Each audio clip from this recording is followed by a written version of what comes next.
Welcome to the first episode of Brewed Awakenings, the ultimate coffee podcast. My name is Kevin Lee, and I'm thrilled to bring you along on this coffee-fueled journey.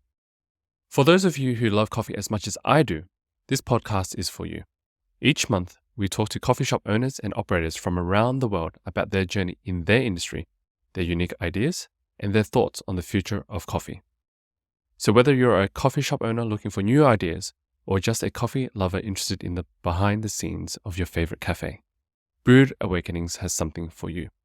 We'll cover everything from the history of coffee to the latest coffee trends, and of course, we'll have some fun along the way. So sit back, relax, and grab a cup of your favorite brew. Let's dive into the world of coffee and start steaming. Hey, Maxwell, how you doing, buddy? Good, I'm doing well. Thank you so much for responding to my Instagram message to jump onto this podcast. I had previously saw your YouTube video on Upflip, and it was an inspiration to see another operation owner of a cafe, take things in a different light. And clearly you knew your stuff. And so I thought, what better way to start off with the whole Brewed Awakenings podcast than with Maxwell? Excited. Thanks for having me. Awesome. And to kick it off, what were you up to before you opened the cafe? What were you doing? Yeah, so I guess immediately prior, I was working for another coffee company called Spotted Cow, and they were doing kind of a micro roasting situation, really small. Just had like an in-cafe roaster, a little Diedrich IR3, and so I kind of helped buy coffee for that. And, I'd worked there for 3 years and really tried to help grow the brand. And we saw like our revenues increase from, like 26,000 a month to like 64 by the time I was done there, so saw some great growth. And that was already an established business. So it was kind of a different experience than opening a new place and having to there's a fundamental difference between starting something from scratch and then coming into a place that has an established identity, established customers, and trying to move it in a direction that's slightly different, but while remaining faithful to the people who've been there and that sort of thing. So that was a really, really interesting time. And then before that, I did door-to-door pest control sales during the summers. And then I worked for Cafe Ladro, which is a kind of a second and a half wave coffee chain here in the Seattle area. I think they have like 15 or 16 shops now. Yeah, wow. And I worked for them shortly. But whenever I was there, I met a lot of amazing people. My trainer there was Layla Gambari, who was a US Barista Champion in 2015. And Jared Linsmeyer, who was a coffee buyer for Intelligentsia for a number of years and went on to start his own coffee company called Ruby in Wisconsin. And then Dismas Smith, who was the first North American Barista Champion. So I was like kind of surrounded by a lot of really talented people there. So that was an amazing first step in the coffee industry. Yeah, so you were in the game before you started your own. So not completely fresh. Yeah. And from the research, you started off with bootstrapping a coffee cart. Is that how you got started? Yep. Just to give you the audience a rough idea, only because I've watched that video previously. If you can just quickly share with us your journey from going bootstrap coffee cart to then where you are now. Yeah, absolutely. So my initial plans to start my own company really came out of my efforts to expand Spotted Cow.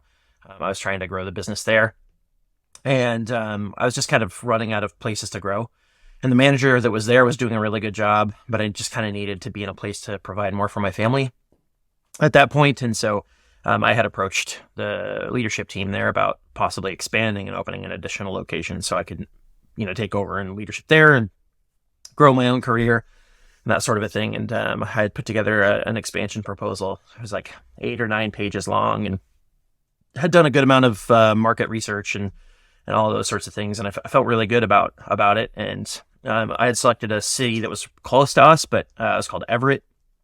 And that's where I had been been around and involved in the community a little bit. And I think I had a lot of things that were really ripe for specialty coffee, but nobody had filled that need yet because Everett kind of had a reputation for being kind of a dingy, beat up kind of place. And nobody was really willing to take a chance on it. And so the owners of Spotted Cow passed on it.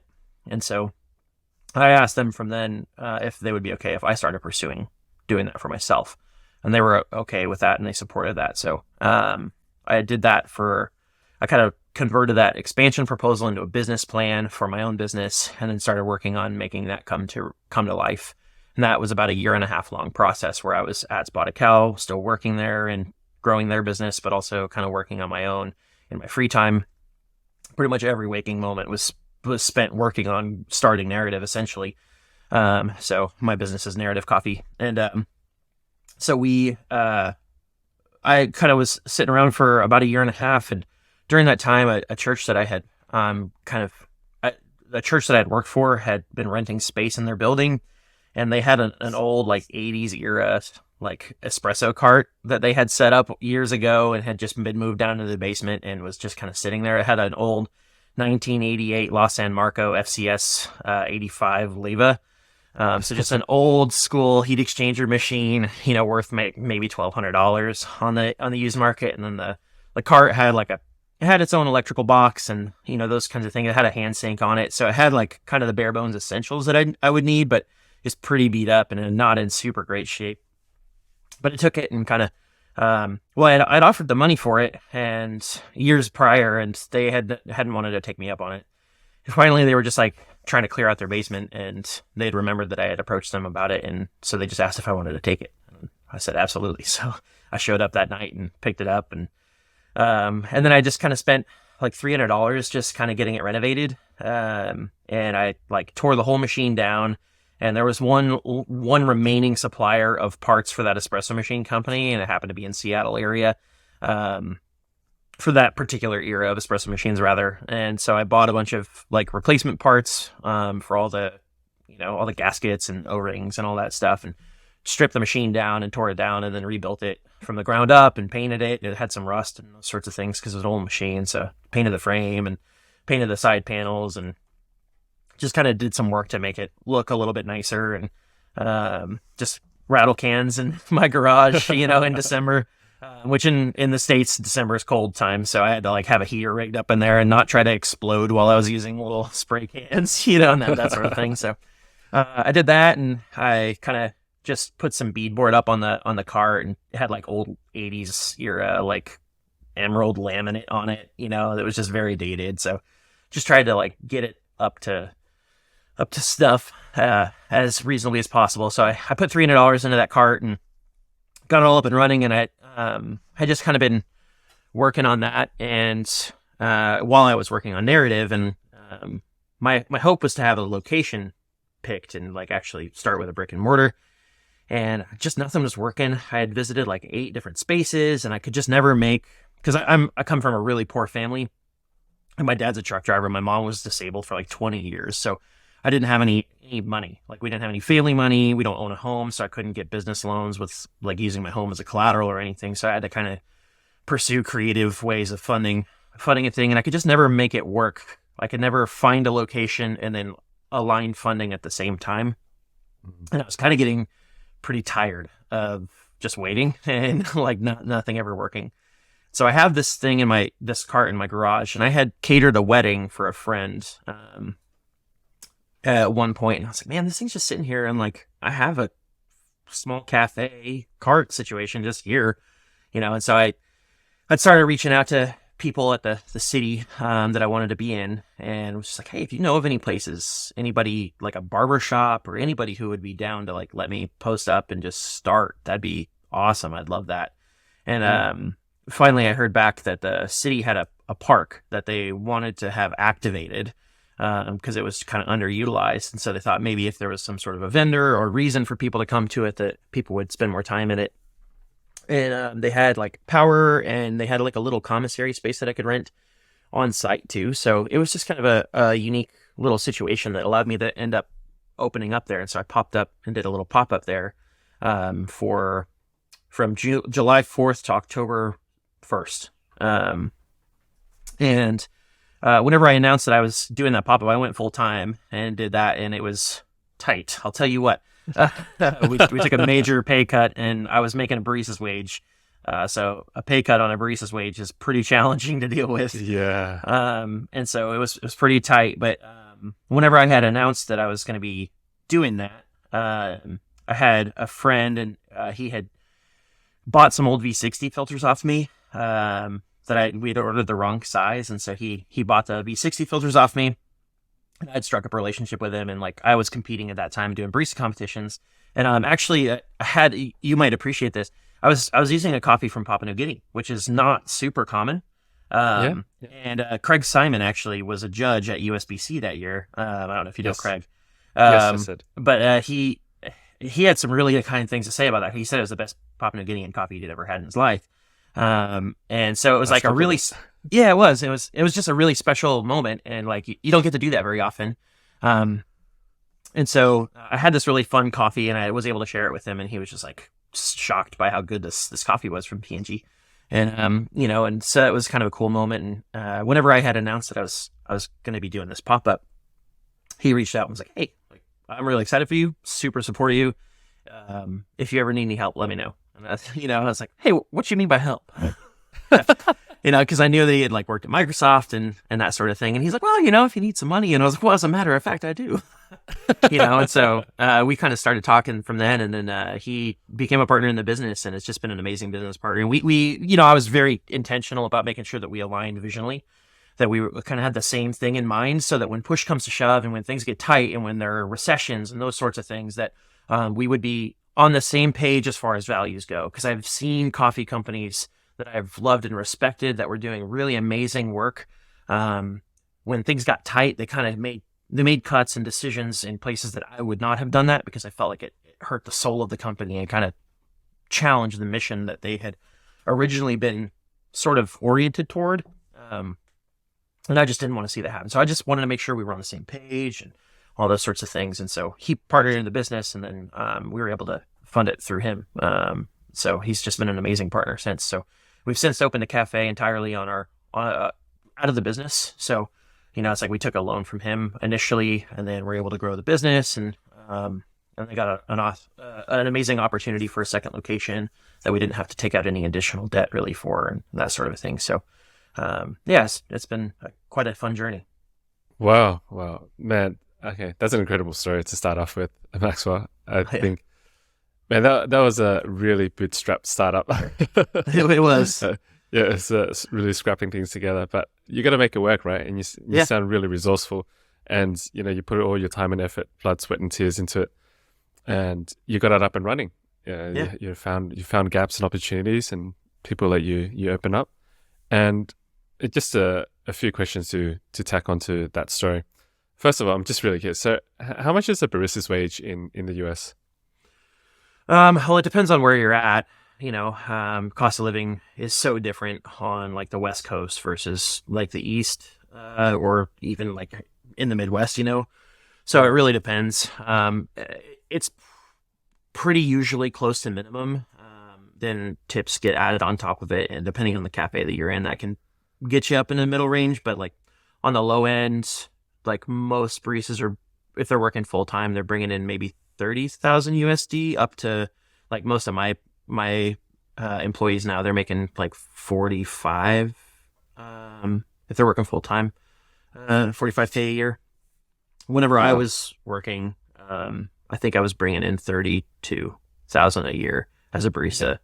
And then whenever I opened up, I was bringing in 1,400 a month. So not much.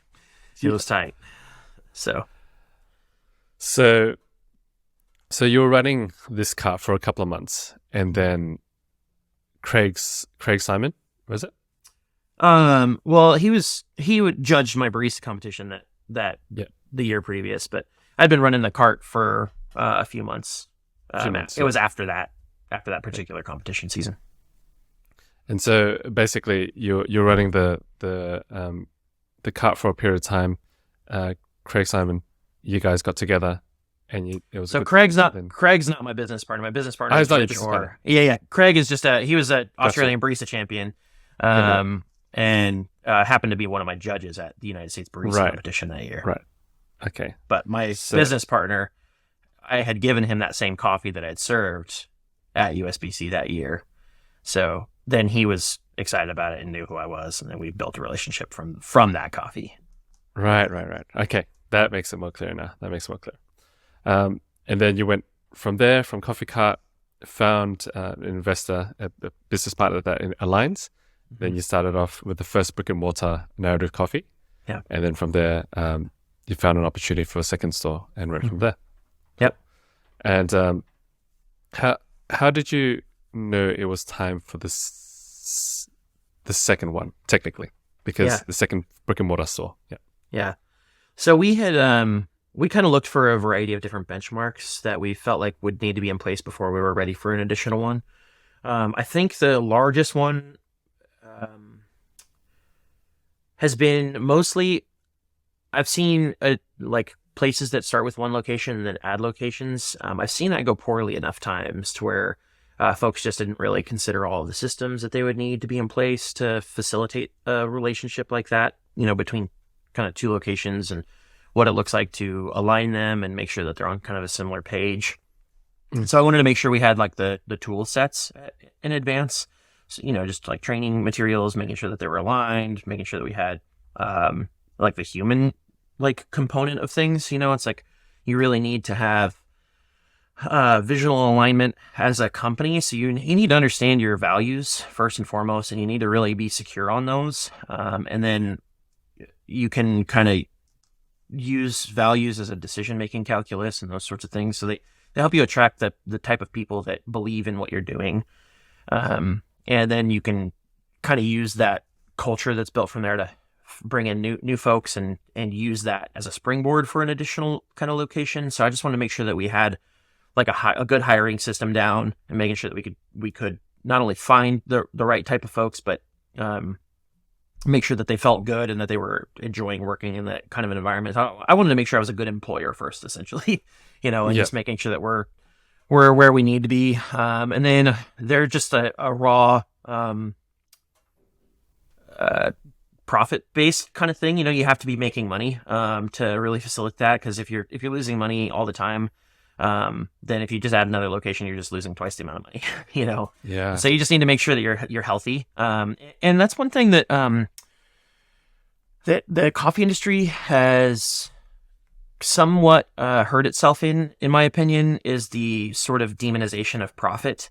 And that's largely been through slogans like people over profit and those sorts of things, which I don't want to suggest that that's a bad concept. I think that the idea that prioritizing profit over people at all costs, that is a bad thing, and that creates negative things. But what's happened with that rhetoric becoming so entrenched is that accidentally maybe, or sometimes intentionally, the concept of profit in and of itself becomes sort of a bad word. And functionally, profit is it's just money left over after you've paid all your bills, And just like any person in their own home, like if you're not having money being put away for saving and all those sorts of things, like you're living paycheck to paycheck, that's a really unsustainable, unhealthy way to live, and most people don't want to have that. It's like sometimes you're forced to by your economic conditions and those sorts of things, but no, that's not anybody's ideal. And it's the same thing for a business. It's like you really should have profit, because that's what's helping keep you running sustainably. And so we were looking for certain profit benchmarks, just making sure that we're hitting at least 6, 7, 8% in the markets that we're in, and trying to make sure that we were generating growing revenue. And then we had to make sure the second location was really good. I think, especially if you have plans to grow into like more of a chain, which I don't know if that's normal for Australian companies or not, but in the United States, it's semi-typical for chain like development to be kind of the growth strategy. So opening more and more retail locations and that sort of a thing. And so when you're doing that process, I think it's really, really, really essential to be nailing your first few, because they represent a much larger percentage of your business. So, it's like if you have one location and you go to 2 and one of those fails, that's 50% of your business. If you end up losing 50% of your business, that's really hard to overcome, particularly if you have lease obligations still affecting your costs and all those sorts of things. That's just really hard to overcome. Even if you have 3, it's 33% of your business if one of those closes. But if you have 10 and one closes, that's 10% of your business, and so to me, in my growth strategy and my thinking about things, I've really tried to be much more cautious for my first few and make sure that they're much more close to a slam dunk than a like, this could work. You know, I really want to analyze my risk and make sure that it's more likely to work than not for my first couple before I try to take maybe a slightly riskier one with a higher rent cost and those sorts of things. So. Right. What's the size of, how many square meters is either of the stores? I don't know the square meters off the top of my head. I can give you square footage. Oh yeah, we're so running different metrics here. Yeah. What's the square footage? What's the square footage? So our first cafe is 1750, and our second cafe is like 850, but we share a kitchen that's probably 650 square feet as well. So, in terms of number of seats, we have 42 seats in our first cafe and 33 in the second. Right. So the second one is a little bit smaller. It is, yeah. Yeah, a little bit smaller, but it's probably got a tighter setup. It is a tighter setup. We also have more outdoor seating there, actually. And it's a little bit more usable year-round, but it's, in the Pacific Northwest, outdoor seating is functionally usable for 4 months of the year. So. Yep. All right, we can take this in so many different directions. But let's go management, since we were kind of talking about that. Yeah. And just from watching the video from Upflip, you've got a very strong management process and systems in place from what I saw. And I wonder where you get that from. Is it from the previous places that you've worked at? You've seen how the systems and process laid out, or is it something you've learned from somewhere, if you've read, you've tried and implemented, experimented, or a combination of all? I would say it's a combination of all of those things for sure. But I do think, let me see how to put this.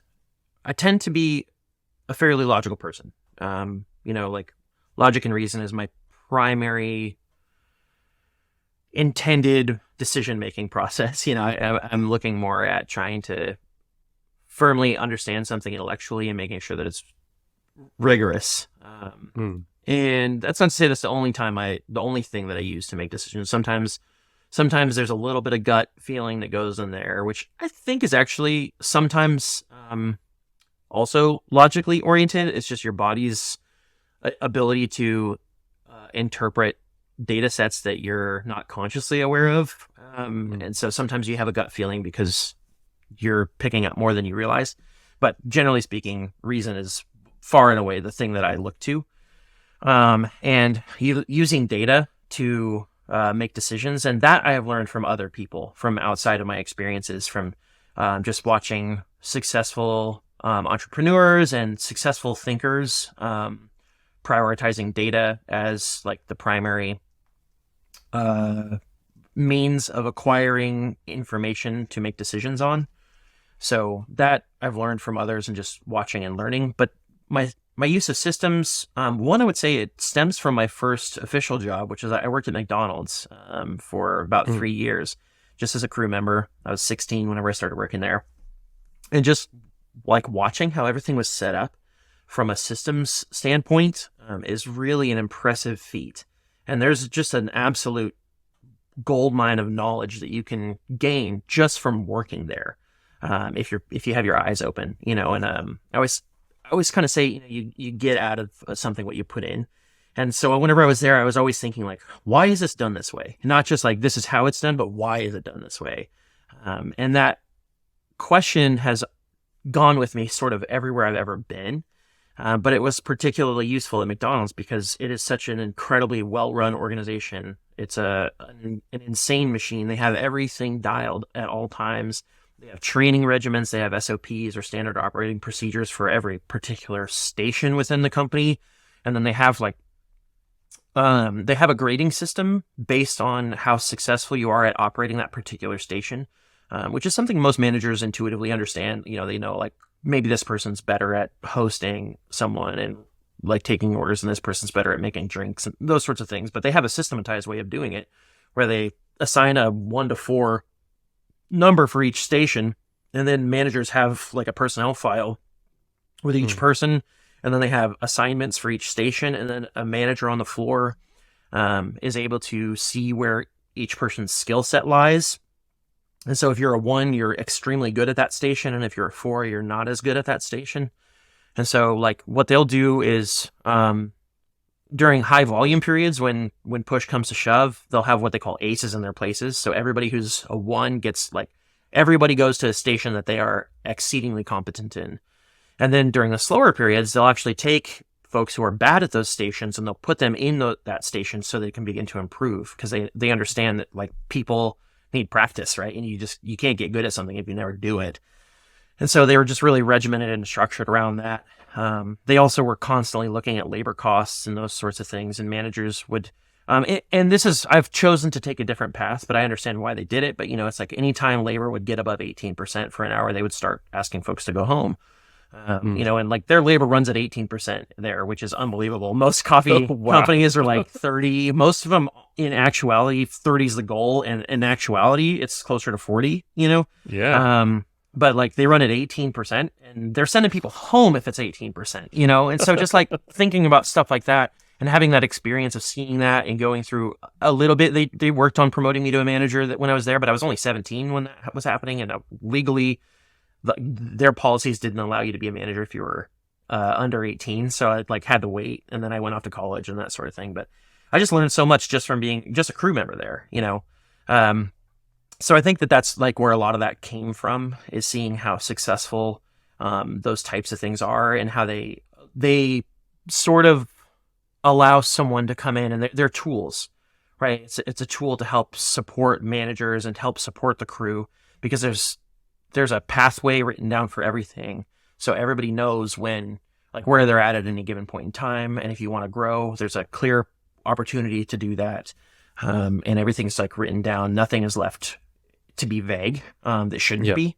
And so just like watching and seeing that and how successful that was, I think was really informative to me as a future business owner. Wow, you really made the most of your time there, didn't you? Yeah, absolutely. And that's incredible. I mean, it reminds me of this book that I'm reading at the moment called Unreasonable Hospitality. Oh yeah, by Will like a great title. He was part of 11 Madison Park. Cool. Basically, it was at one point the number 1 restaurant in the world. And it's a Danny Meyer restaurant. Yeah, exactly. Yeah. It's from the Danny Meyer group, and the foreword was written by Simon Sinek. Oh yeah, and he talks about corporate smart versus restaurant smart, and I think that's very similar, where you don't see these kind of systems in small cafes. Like they're ran by emotion and kind of intuitive feel, and because the ship is so small, they can just get away with doing a lot of things inefficiently. Totally. But when you go to a corporate, like massive, well-oiled machine, you just see things and like, wow, this is a different ball game. And there's so much that, like you said, there's some things you wouldn't do. Like, for example, you're sending people home at 8, and like as soon as it goes at 18%, you wouldn't do that straight away in the cafe sense. It's just different, but there's a lot you can borrow from each side, I believe. Absolutely. Yeah, to me, it's you have to dress for the job you want, and I think a lot of times business owners, they'll say things like that when they're hiring, but then they'll forget to do that for their whole business. And so I think it's just important. Like I try not to identify myself as a small business owner. I try to identify myself as a business owner. Yeah. That keeps me from getting too stuck. It's like most of these, like wisdom pieces and those sorts of things, they came about by trial and error of other people. And it's like there's a lot to learn from that. And I try to do that as much as I can, while learning from the mistakes that they have made in their efforts to fix one thing, and maybe they make a new mistake. I can try to take my swing at fixing that mistake. And I am positive I am making many mistakes. And in fact, I know that I am, but it's like if I can make a little bit fewer of them and put our team and our crew at a better spot, then that's what I would like to do. Yeah. And so talking about management tools, you were talking about earlier about hiring systems, culture. What are some of these tools you can kind of share with us? I know there's too much to go through, but there's some of the, maybe we can talk high level some of these tools, and then maybe we can pick one to go a little bit deeper in. Yeah. So I am hardly the first person to say this, but I really do believe in it, in that clearly articulating values for the company, and then using those values to formulate everything within the company is the most important thing that any business owner can do, period. Because it's really easy to be distracted by opportunities, by events, by any sort of thing that can happen throughout the course of being a business owner or a leader or just a team manager. And you have to have an agreed upon set of values that help you make decisions that keep the soul of the company alive. And so to me, like, that is the most important thing that I can get across to anybody, is spend time doing that. And I can't tell you how many people that I talk to who are trying to start a business, and they're thinking about leases, and they're thinking about all sorts of stuff. And I just ask them, like, why do you want to make a company? Like, what are you bringing to the world? Like, what problems are you trying to solve? What's your impetus? Why are you doing this? And to reference Simon Sinek, he has a whole book called Start With Why, which really gets to that kind of thing. And I can't say how important that is. So I think first and foremost, if you get that down, that then gives you a rubric to judge every other thing that happens in your business. And so you need to do that. That helps you determine whether or not a system is a good thing to implement, if it aligns with your values, and so, like, even I'll give an example. This sounds very high level, but it's actually very pragmatic, and it serves a good function.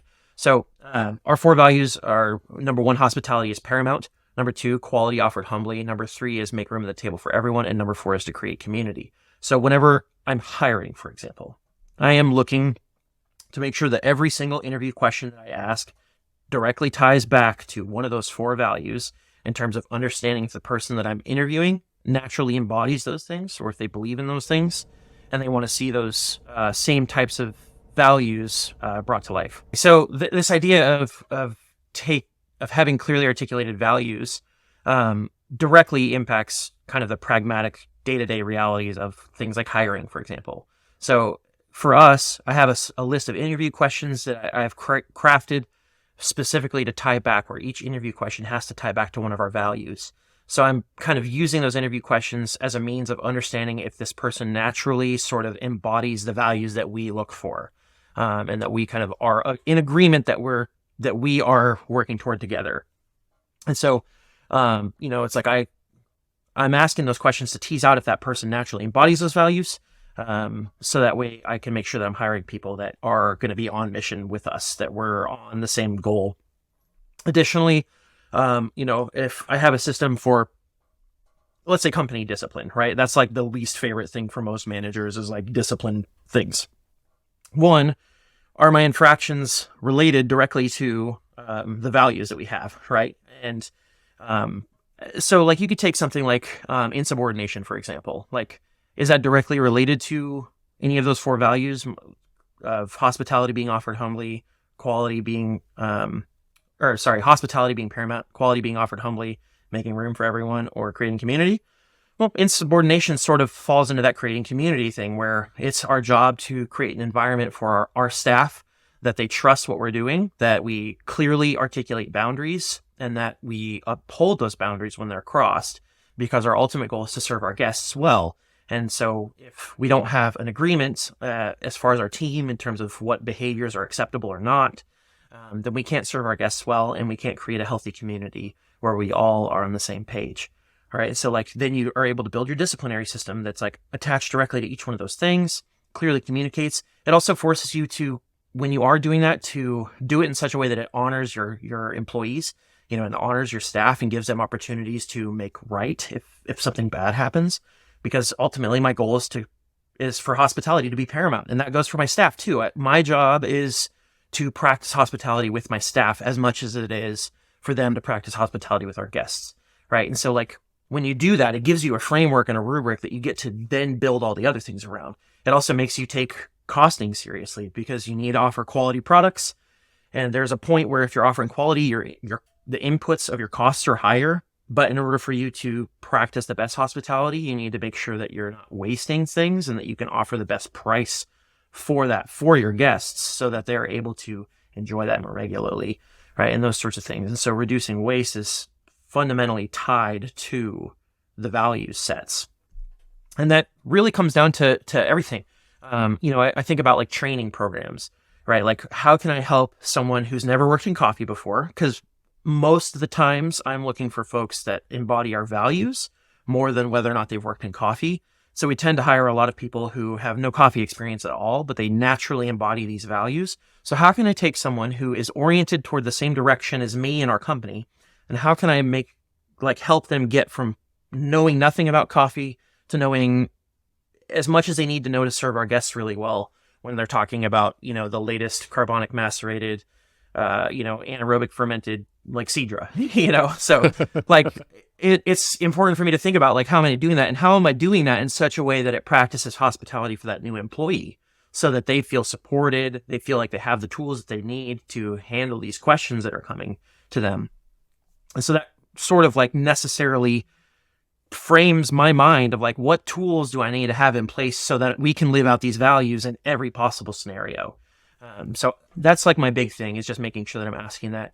And then also looking at things from a perspective of where is there unclarity that is causing problems the most, and how can I fix that, right? And in prioritizing your time, because small business owners, we have such little time, it's like we have so many things that we have to balance, and we're not perfect at prioritizing. And there are going to be things that get dropped, period. Nobody has enough time to get to every possible thing. And so you have to aggressively prioritize your time, and you have to aggressively prioritize what you're spending your time on as a business owner. And those values should help you figure out where you're prioritizing your time. And you can just look at like, where are my biggest problems? How are those directly affecting things? And is that what I need to spend my time on, or something else? And one helpful tool that I've found that I learned from, I don't remember who I learned it from, but is to like assign a dollar value to that problem. And try to think about it in terms of like what's like your costs are. And not only can you do that with a dollars thing, but you can also do it with a values thing, right? So you have like two rubrics that you can look at and say like, this issue is causing a direct break with my first two values, which are more important to me than these other two values that are down below, right? And we keep them in hierarchy. They are structured in such a way as that the first one matters the most, second matters the second most, third matters the third most, fourth matters the fourth most, so that when there is conflict, if there is, we know which one we're prioritizing. It's as clear as possible.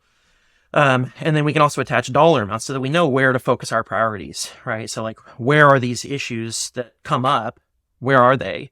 Which one should I be spending my time on right now that's going to help the most, which is going to have the most impact? And so like, to me, that's really where the pedal like kind of hits the metal, where you really start to see actual positive substantive improvements in your business, is when you're able to kind of prioritize and focus those things.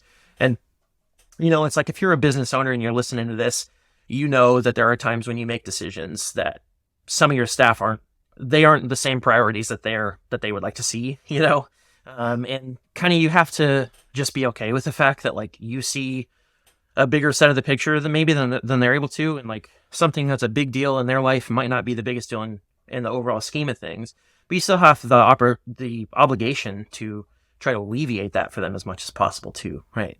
So it's just that big mix. But I always find values are so important and helpful in making sure they're very clear, so that way I can always ask myself, like, how am I serving these things best? And if I'm ever unsure of what to do next, like if I get a big problem, I'm like, I have no idea what to do, right? When that happens, I stop and reprioritize and refocus. All right, what are my values? And I'm looking and I'm logically breaking them apart and trying to understand how this issue that I'm going to face, that I don't know what to do with yet, how does it come down to these values, and how can I make decisions to serve those values? And like the pandemic has been an amazing case study of me having this whole new experience to try to figure out what the heck I'm supposed to do, right? And so I'm like out there learning about the virus, and like our city, Everett, Washington, was the first case in the United States of America, and so I was like on this earlier than most. and trying to learn, like, what do we do here? And how best do we make decisions in this weird, first in a lifetime for me and most leaders that I know experience? How do I make decisions in this that are good? And ultimately I used my values and I made decisions based on that, even when it was very unpopular.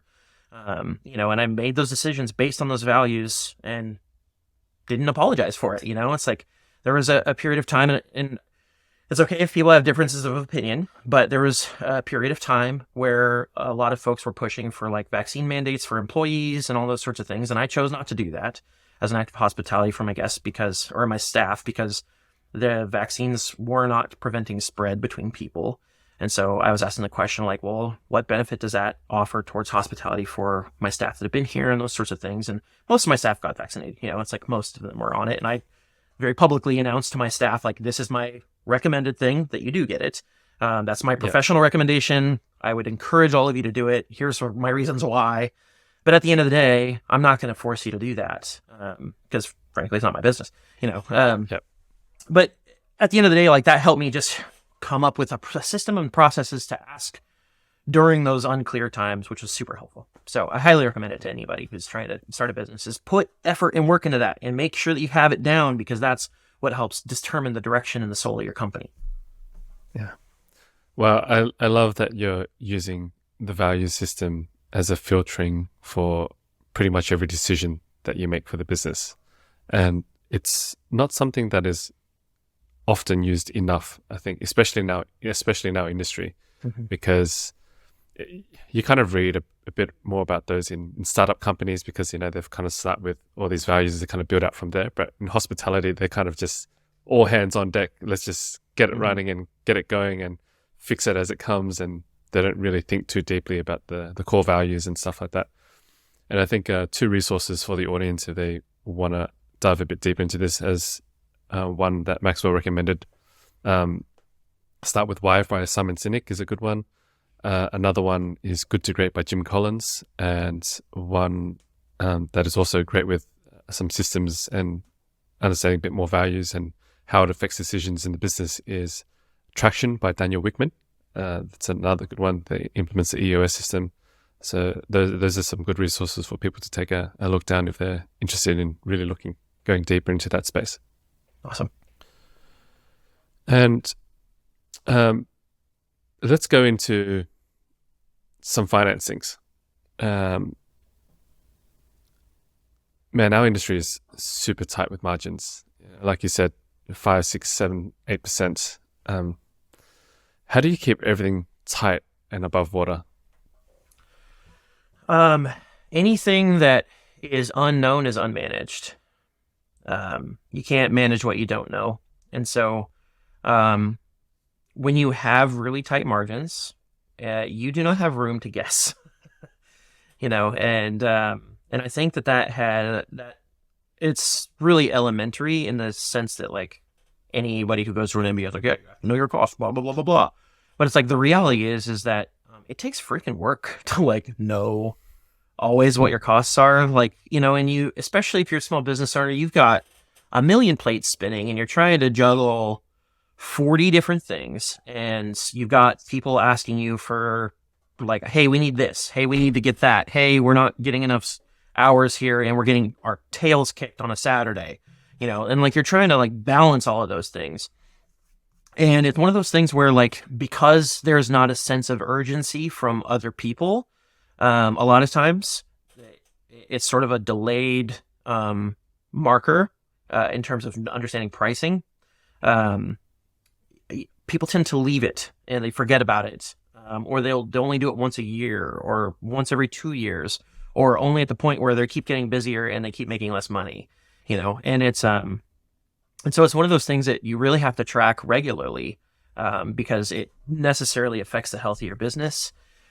And so I really encourage people to do a regular audit of costs, at least bi-yearly, but quarterly is like what I recommend. And then keep an eye on them regularly, especially during periods of high inflation like we're in. Because having profit margins of 6% It's like a lot of these prices are going up by 17%. It's like there's all your margin gone, like gone. It's just went out the window, and if you didn't look, the only time that you're going to know is when it's going to be too late and you're losing money, and so it's like if you're not keeping on top of it, that's a lagging indicator, like your income, your profitability is a lagging indicator of how you've set everything up. And so if you're not being very intentional about it, it's really hard to overcome, and it takes some time to recover.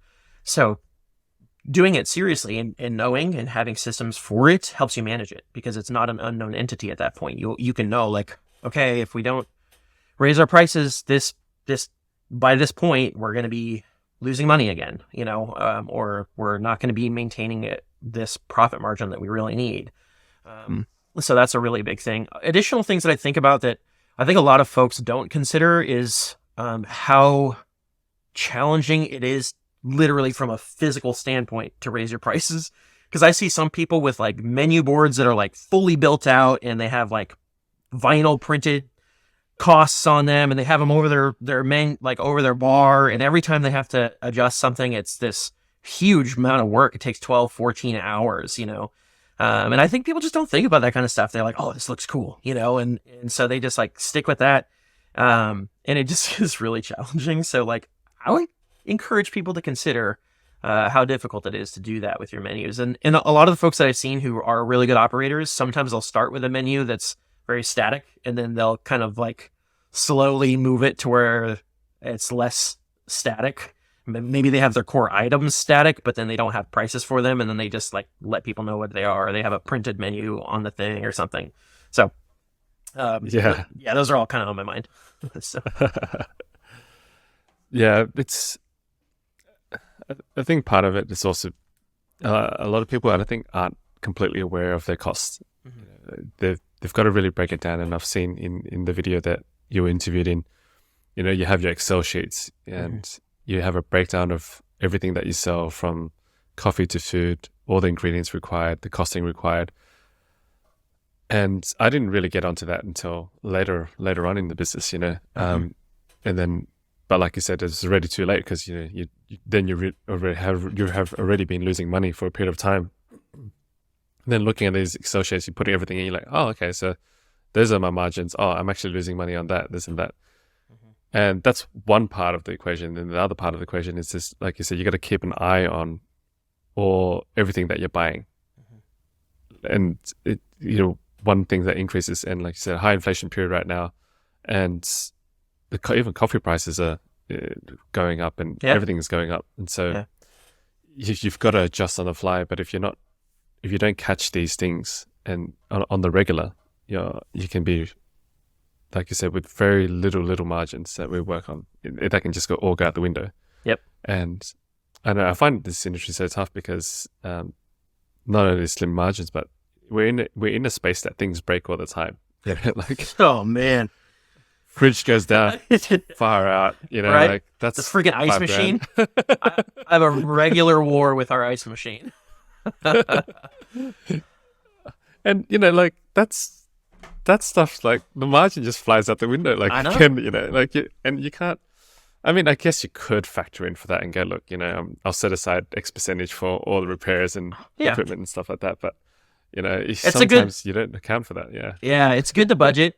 I think that's one of the things too that can be that's like a point where you start moving from like small business to larger business, and you need data to do this. But once you have data, and like historical data, you can start to actually like make projections for your future months and plan and budget for those things. And actually, this is something that I do recommend to business owners who don't have as much business experience, is to volunteer at a nonprofit that has a board, and try to get on that board, because you have to go through financials with that nonprofit, and you get to sit next to people who have been looking at financials and budgeting for many, many years, because a lot of times they are people who are also on that board.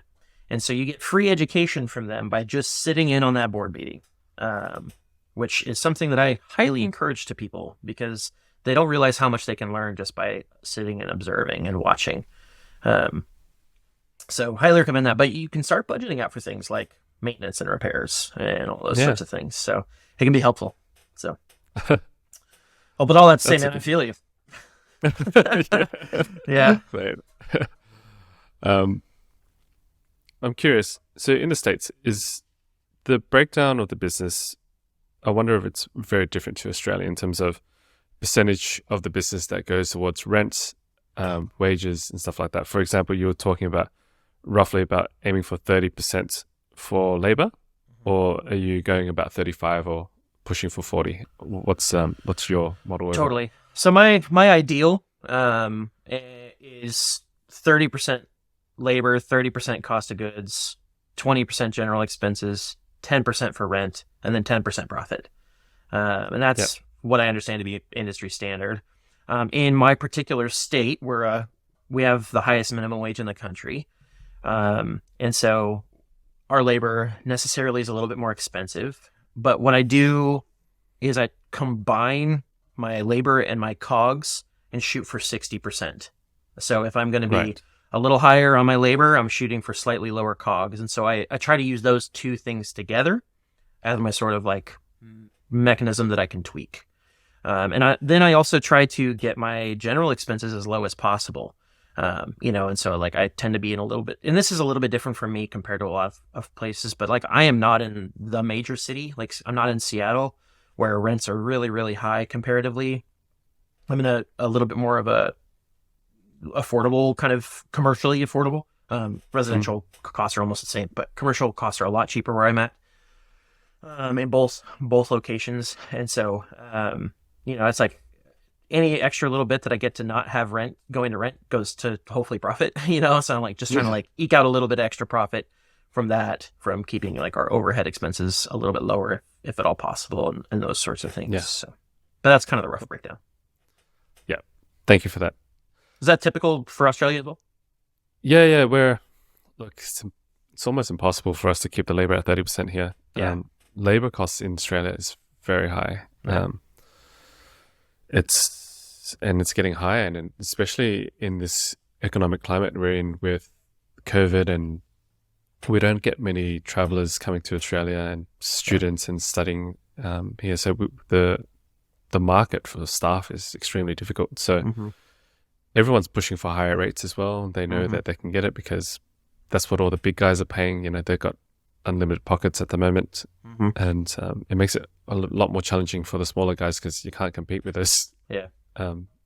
That labor cost. So we try to think long term, obviously, and go, look, at the end of the day, these bigger companies, they might pay that, but when things start to get better, the first one that goes, they'll just cut your pay straight away. Whereas we're trying to keep stuff on for a long period of time and keep it sustainable. Yeah. But yeah, roughly very similar, and those are ideal numbers, right? Yeah, exactly. Yeah. Profit. Those are ideal for American coffee companies too. Hardly anybody's actually hitting them. Yeah, it's a wild experience. That Upflip video, I mentioned 10% profit, and he's like, "Really, that low?" And I'm like, "Bro, that is high. That almost no coffee companies are actually hitting that." Yeah, it's like if you're hitting 10%, you are pumped. So it's just like such a wild thing, and like I'll go and talk with like somebody who does like auto glass or something. They're like, "Oh yeah, our profit margin is like 25% or something." It's just wild. Whoa. And then, and like honestly, it adds insult to injury whenever I hear baristas say that like coffee bar owners are like taking advantage of people and they're like, oppressing people. And I just hear rhetoric like that sometimes, and it's just like, I don't think you know how little is actually here. It's like it's tight for everybody. It really is. So it's just it's kind of an interesting experience. Yeah, I hear you, man. Like 5+%, and those are on like good months, good weeks and good months. Yeah. And, that's not every week and that's not every month. So you might get 5%, 10% here, whatever. And then later come a month and you're minus.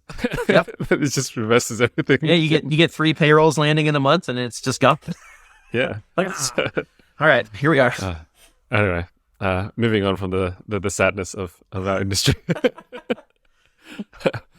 So how are you splitting what's your schedule like these days? I mean, you've got the 2 stores. How are you splitting it out through the week? It kind of depends. I'm kind of getting back to my ideal schedule, where I'm at each cafe 2 times a week, and then I work from home on 1 day a week because my kids get off school a little bit early, so I just kind of work from home and that sort of thing. That's kind of my ideal schedule. But like it kind of varies, the last like 2 months, we were a little bit shorter staffed in our Everett cafe, which is our first one. So I was kind of covering it on floor shifts, and that sort of thing. So it just really depends, honestly. It kind of goes all over the place. But in my ideal schedule is to be at each cafe twice a week, and then working from home once. And it just looks like working on projects. And I cherish my bar time. Times that I get to work on the floor and those sorts of things. Those are like so life-giving for me. Like that's what I love doing. It's like I'm a barista first and foremost, and just being able to like knock out a crazy rush on a Saturday morning is so freaking awesome to me. So I really love it when I get those. But I also I picked up a phrase from my friend Zaid. He owns Bar 9 Coffee down in Culver City, California, in the west coast of the United States. And he said he learned this from his business mentor, and that you can't work on your business if you're working in your business. And I have learned that is true. It's really hard to make improvements and to like fix the things that need to get fixed and dealt with and those sorts of things if you're constantly just like working a role inside of your business, So I don't get to do it as much as I'd like, but I do try to work at least a bar shift a week in as much as possible. Yeah. Yeah. Like bar shift, not just on the espresso machine, but like hosting or bar backing where I'm just washing loads of dishes, cleaning the bathrooms, that kind of stuff. So, and it's good for our staff, like whenever I ask them to do something, they don't think it's because I'm disconnected and like I don't know what it's like, and I think that can happen a lot. And that's one of the things that I wonder about how I can help with that, building trust when once we get more locations, because it's like right now I can work in both of them and people can see my work ethic and like what it's like to work alongside me. But as we get more and more locations, like I just won't have the ability to do that. And so what is that going to look like is a big question that I have. And how do I build systems to where I'm serving our employees well, so that they know that I'm not just like the guy in the ivory tower like cracking a whip, like that sort of thing. So it's big questions. Anyway, I'm with you, buddy. I think we're on a very similar journey and trajectory. So I've got 2 stores at the moment, and I'm also looking.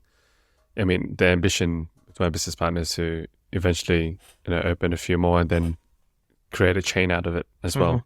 So that's I mean, that's the way that's the way how we can make it sustainable for us, I believe. And I also ask myself the same questions, like, you're managing all these heads of people. How do you get everyone aligned? How do you keep everything in check? And that's just 2 stores. And then imagine there's a 3rd, 4th, 5th.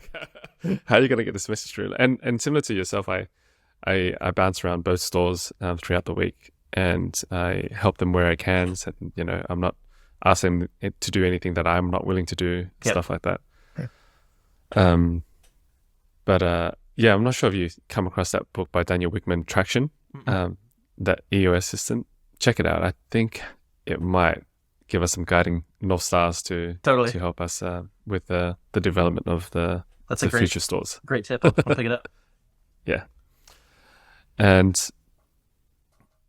so, we were both, you and I, we both used to compete in the coffee industry.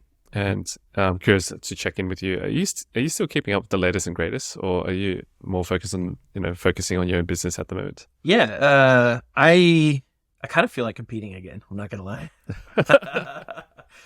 I'm just like a competitive person, and so the itch doesn't go away sometimes. The last few years, I've kind of tried to invest in my staff and try to kind of help empower them, and I'll still do that this year for sure. But I might jump back in the ring. We'll see. It depends on how my time is looking.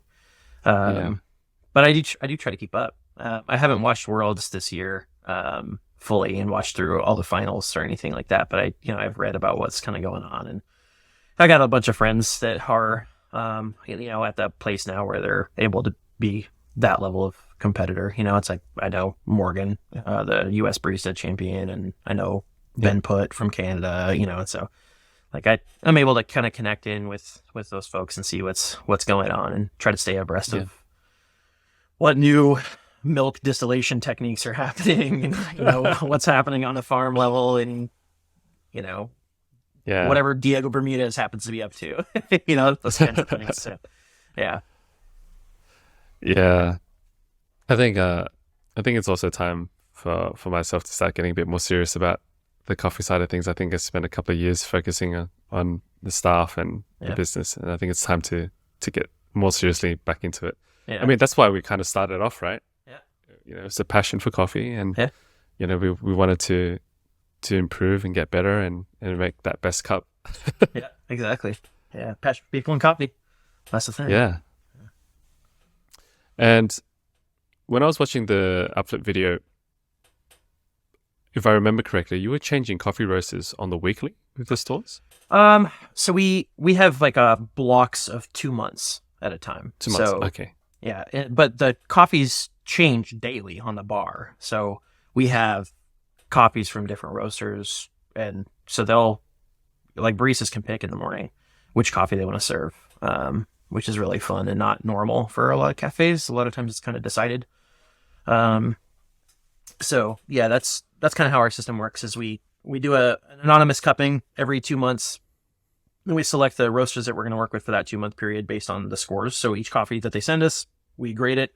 Kind of have our own proprietary cupping form. It's not, the SCA like official cupping form. It looks a little bit different. Like our cupping form is only interested in specialty coffee. So like our baseline, like an 80-point coffee starts at 0 on ours. And then, kind of 5 being an average specialty coffee. So think like an 85-point coffee would be like a 50 on our score sheet. And I try to use more of the range. So like I've had some 92-point coffees that are, like they would probably cup like a 92 on an SCA form. But I'm using much more of that range within that 0 to 100 scale, where I've got coffees that are scoring 20 and I've got coffees that are scoring 92. Right. And so I'm looking at them based on also the kinds of coffees that I want to serve for narrative. And so, it's like each score is related to an attribute that I want for coffees that we're serving, and then I cupping notes and those sorts of things. So we score each of the coffees that a roaster sends, then we drop the lowest score if they send 4 or 5, and then we average that score out, and then that gives them a roaster score. Also, if anyone's listening to this, I still actually need to get the scores uploaded from the last one because world was crazy. But we did do the cupping and made our selections based on that. But it's been a really cool system. Again, it's based on our values of highest quality offered humbly. And then I'm like, you have to create quality control checkpoints. And this is one of those quality control checkpoints where, like, one, it ensures that we have delicious coffee, but it also makes my baristas' jobs easier because they have good coffees to work with. And it's like, it's really challenging to have a bad coffee as a barista. It's like, there's not a whole lot you can do.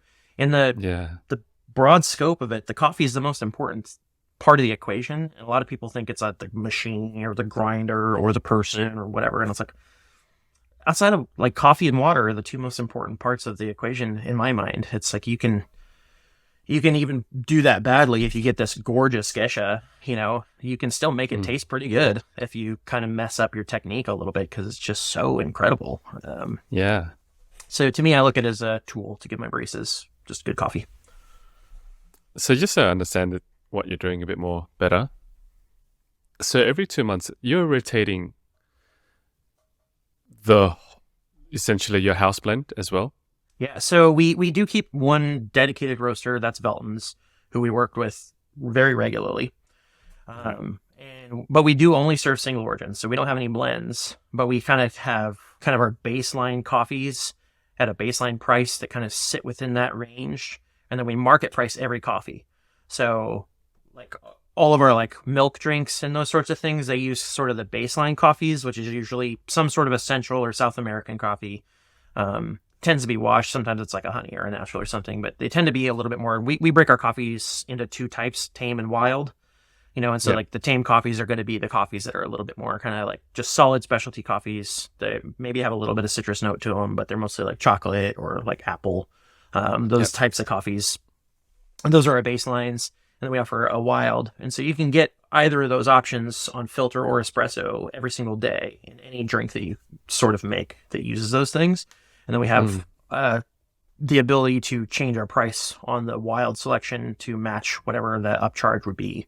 And we just have that like written out, and like each coffee has a tag that has like its own price on it, and our baristas will change the cost of that coffee based on what they're serving for any given day. Right. So you have a base that stays pretty consistent, and then you have rotating singles every on like every 2 months and pretty much on the daily. Yeah. For the guests. Okay, gotcha. Yeah, because I was thinking, one of the questions I wanted to ask was, how do you keep things consistent for the regulars if it's always changing, especially if it's the base as well. But I guess the base kind of stays similar. Yeah, I mean, it does change. It changes almost every day too. Like we have four or five different coffees within that range that a barista can pick from. And the way that I think about it is I am not looking for my guests I actually want them to have a different experience every day. And that's like part of what we built into our ethos is that I want them to explore and try something new and taste the variety that coffee can offer and how different it can be.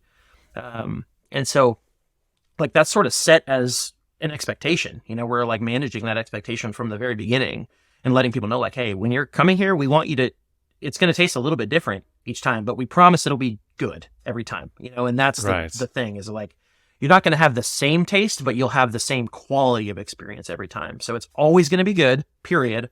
But it might be slightly different than you're used to. And we'll like level with folks too. Like if they're like, I don't really like coffees that are a little bit fruitier. Like what should I get? Like, oh, this is going to be your best option. It's the most kind of plain Jane coffee that we got, but it's going to be what you'd like. Or if folks are like, well, I don't really care for, like the chocolate one. Like we'll steer them in a direction. And we try to like not lie to people, it's like sometimes baristas can be a little overzealous with their things. And so we really try to like be as level and honest and like just find them something that's going to work for them as much as possible. If that makes sense. I love that you're building that dialogue with customers again.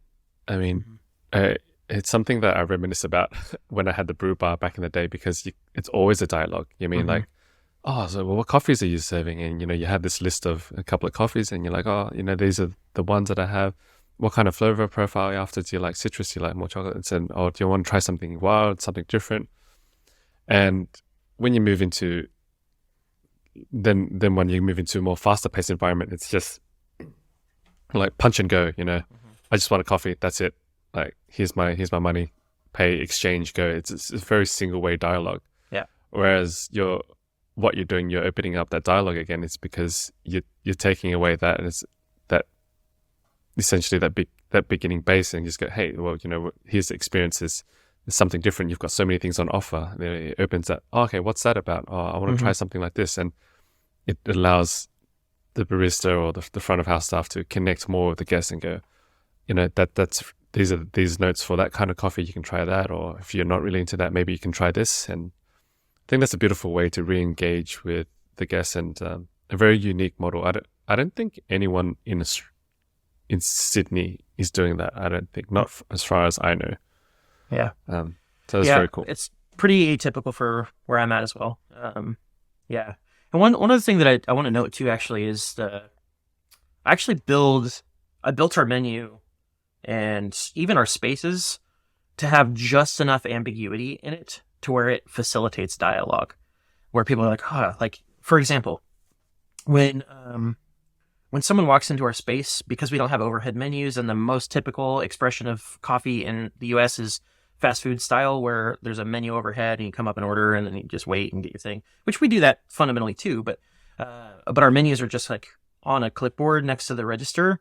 And then when folks walk in, like you can see them looking around the room, and like you can actually tell if they've never been in before, which is a really amazing piece of data to have access to, is to be able to just tell by someone's body language whether or not they've been in before. And that we train our staff to fundamentally act differently toward that person, because they know that they're there for the first time. And so we want them to welcome them in, introduce them to narrative and kind of what makes us a little bit different. We'll walk through the menu with them. We'll explain the Tame Wild thing. We'll do all of that. And so we'll go through that process. Versus if someone walks in and they walk immediately to the register, we know they've been in before, they've probably gotten that spiel before. And so we'll kind of like interact with them a little bit differently. We're not going to go through and explain everything at them every single time because that's exhausting and nobody wants to be like talked at, And so it's like, Yes. we really try to like walk that careful balance of like, hey, are you new? Like, cause if you're new, we want to like welcome you in. We want to make you feel like you're not expected to know some secret coffee language, and like, we'll explain it. Like, we want to make sure you have a good time. Versus like if people come in, like they probably know. And like, so now we've got guests that walk in, they're like, yeah, I want a 6 ounce with a wild. And, and like, they just know the thing and they're familiar and they're regular and that sort of thing. So, and then other little things too, like, we put the name of our chocolate company, which is Ritual. They're out of Park City, Utah. They're amazing, super high quality chocolate. But we put that on our mocha. So it says Ritual Mocha. And the name is that particular combo of words sounds like, what the heck is that? And so it gives us an opportunity to talk about it. And like the typical mocha in the US is very sweet. It's like highly sweetened. And so it gives us a moment to talk about the fact that ours is made with a dark chocolate. So it's not sweet. And it allows us to set an expectation and then we'll offer to sweeten it for people if they want it sweetened and that sort of a thing. So it just like gives us little touch points. So I know like most of our staff are trained, like if someone orders a mocha and you might suspect that they haven't been in before, you should ask them, like, have you had our mocha before? If they say yes, then don't bother to follow up. But if they say no, let them know, hey, it's not sweetened. Would you like us to sweeten it? Or do you just want to try it dark? We can go from there, So it just kind of, that intentional ambiguity helps to create better opportunities for hospitality that you can sort of reliably plan on. And it's that way in both of our cafes. It's sort of ambiguous as to where exactly you should order if you've never been in before. And so like the goal is always for a barista to be the first person to like help clarify that. Like, I want you to have a human face, like someone that you're talking to and not just like a space with signs everywhere that says like, order here, pick up here, all that kind of thing. It's like, I want a person to connect with you and welcome you in and make you feel connected to this space. So there's a bit of an intentional ambiguity planned into the actual design of the space and that sort of thing for that purpose. So that's a kind of unique thing we do. Yeah, I love that, man, because some of the places in Sydney now, they're trying to be so efficient that they're losing that side of hospitality. They're trying to make they're trying to incorporate QR codes on the table now, and no interaction with the customer at all. They just come in, find a table, sit down, scan the QR code, order, comes to the table, and they've already paid for it because it goes through that QR. Yep. So like there's no touch points. And it's been exacerbated by the pandemic too, like it's made it harder for people to want to be connected because they almost feel like it's dangerous to talk to people too, and which I understand. For a while, like we were all kind of having to be very cautious and figure things out and whatnot. But like, I think it's really important that we don't lose sight of how deeply human this thing that we're doing is, it's like this coffee thing is a fundamentally human enterprise. Like, it is meant to facilitate human interactions. It has a direct effect on our bodies. And that's why people enjoy it, And so it's like, we have to not lose sight of what this is doing for people. And that's why they come to visit us, is to have this moment, to have that interaction with a human person, to have the opportunity to sit with their friends and family. And it's like, and I understand that being a systems logic-based person, I understand the tendency to go like I'm just going to call the Matt Perger route, where you want to fully automate everything and, go like full on Silicon Valley on everything and like just go super automatic and facilitate as much volume as you can. Cause and I understand that, but to me, this is a fundamentally human project. And the reason that I'm doing this is for hospitality, because that is paramount. Yes. Right. And so, I mean, maybe if I was creating if I created a coffee company where value to my guests was the first priority above everything else, I would do things a little bit differently, right? But it comes back down to like, my first choice, my first value is hospitality. So that's why we've organized things in the way that we have, because that's the first one. So that is understandable. Coffee companies can be successful with value being a first thing, or like speed of service, or just like quality as the only first option, right? But to me, like, I've organized it in this way because this is what I believe in. I love it, man. I love your take on hospitality and how much you prioritize it. becoming more and more of a lost art, I see, where I am at least. Yeah. I think it's everywhere. Yeah, yeah. So with all these coffees that you're ordering and you're rotating through, how do you avoid wastage on so much of it? You know, do you just turn them into batch brews, cold brews, and stuff like Yes. that? Or Yeah, absolutely. Yeah. So that's kind of our main thing is when we have a little bits of coffee left over, we'll blend them sometimes and make a batch brew out of them, those sorts of things. So we kind of have like a batch brew is just batch brew. You know, it's like if you want a specific coffee, we have options for you.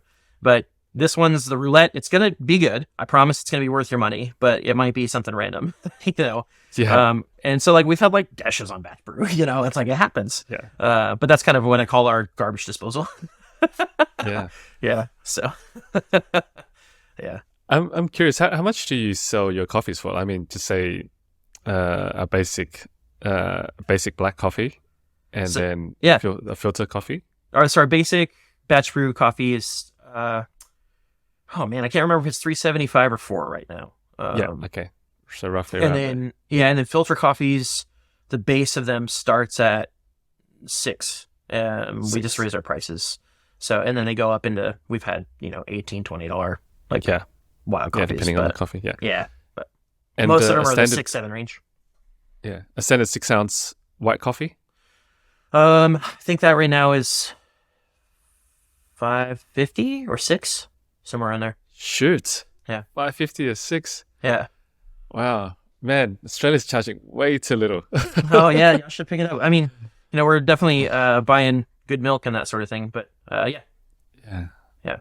$5.50 or $6 for a 6-ounce white coffee. Wow. Mm-hmm. Yeah, I mean, it's amazing. It's only because our costs have gone up, so it was lower, but man, I've always thought that. I've traveled a lot, different countries, and every time I go and visit a specialty coffee place overseas, it's always the equivalent of at least $7 Australian. Mm-hmm. And this was a time where Australian coffee was selling at $3.50, $4 Australian. You know, like even at that time, and then now it's just a different ball game. Yeah. But, yeah, I'm still. Yeah, are y'all like your 6-ounce white coffee? Is that like a double shot, like a full extraction, or are you doing singles on those? Singles. Okay. Yeah, we're doing doubles. So are you doing doubles? Yeah, we split. Yeah, I mean, unless they ask for a strong one, we split a 22-gram basket basically. Okay. Yeah. So are you doing 22, 23 grams or no? What are you guys doing? No, we're doing 16. 16 grams. Yeah. Oh, yeah, shit, 16, you guys are doing 17. 16 grams. Yeah. 16, 17 grams. I mean, we tend to do really light roasted coffees, so they get super punchy if they're like the larger doses. But yeah, but we also do doubles for like a 6-ounce. So yeah, I don't know. I think my Australian folks are going to freak out when they hear this. They probably will. 16, We're definitely 17 not grams. normal for American cafes either. Most are doing at least 18, but most are doing 20. But yeah, I wouldn't touch a 22-gram basket for my life. Yeah, we're doing like 22 grams, but we're doing split shots. Yeah. So I guess that kind of balances it a bit. Yeah. But you guys are still still pricing it better than we are. But yeah, essentially, and to be fair, like we are definitely the highest priced company in our area too. You know, it's largely because we're not roasting and all that sort of stuff, and like we're buying high quality ingredients and all that sort of thing. But yeah. So, do you have an opinion on the next wave of coffee? I do have an opinion. My opinion is that it is far way away. I think that what we're experiencing right now is simply the maturation of the third wave, where we're just seeing the things that we've been working toward in the third wave come to maturity, and people are kind of growing up. The sort of like elitist mentality that was sort of the norm is kind of dissipating. I don't think we'll see a fourth wave until the most successful companies. The way that I foresee this going is that you'll see consolidations a lot more in the next 15 years. And by the time that we're done, there will be maybe 3 or 4 large players that have bought up most of the indie companies in the third wave space. And once they have kind of a dead monopoly on that particular expression of coffee, that's when we'll see a fourth wave as a reaction to to that. But I don't think we're anywhere close to it. I know it's a popular thing for people to self-proclaim or, say they're on the new wave or the fourth wave or whatever. And like, we've been described that way because we're nice to people. But I see myself as a third wave coffee company where we treat people like human beings, Yeah. So that's my opinion on it. Okay. Mate, I've had such an amazing conversation and I've learned so much from you, Maxwell. I have a whole list of questions, as you know, still left. But, I want to respect your time and I would like to call for a part 2 later in the future. I love that. If you come on. I've enjoyed our conversation as well. A lot of times the interviews that I have are not with other specialty folks, or if they are, they're about very particular topics. So this is kind of fun. I've enjoyed this. Yeah. It means like you can kind of talk lingo that, the other person would understand and you can kind of go for it and not kind of hold back and go, wait, they probably don't know what I'm talking about right now. But totally. It's pretty nice. Yeah, because nerd to nerd, we can coffee geek to coffee geek. Yeah, absolutely. Mate, finally, where can people learn more about you or reach out? Yeah, let me see. Our website is narrative.coffee. That's it. So you can find our website there.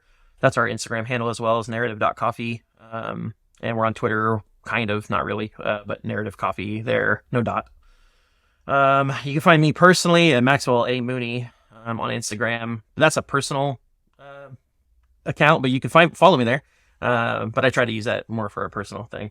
And that's kind of the place to find me. Awesome. Yeah. Thank you again for your time, Maxwell. It's been a pleasure and an honor. I definitely have to pull you back, man. I've still got so much more to ask you, but I feel like the audience fatigue is probably setting in at this point. Probably so. Yeah.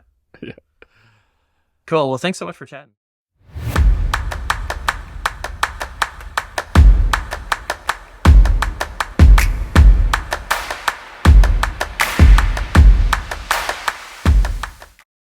That's it for this week's episode of Brewed Awakenings. If you enjoyed what you heard, please leave a rating and review on your favorite podcast platform.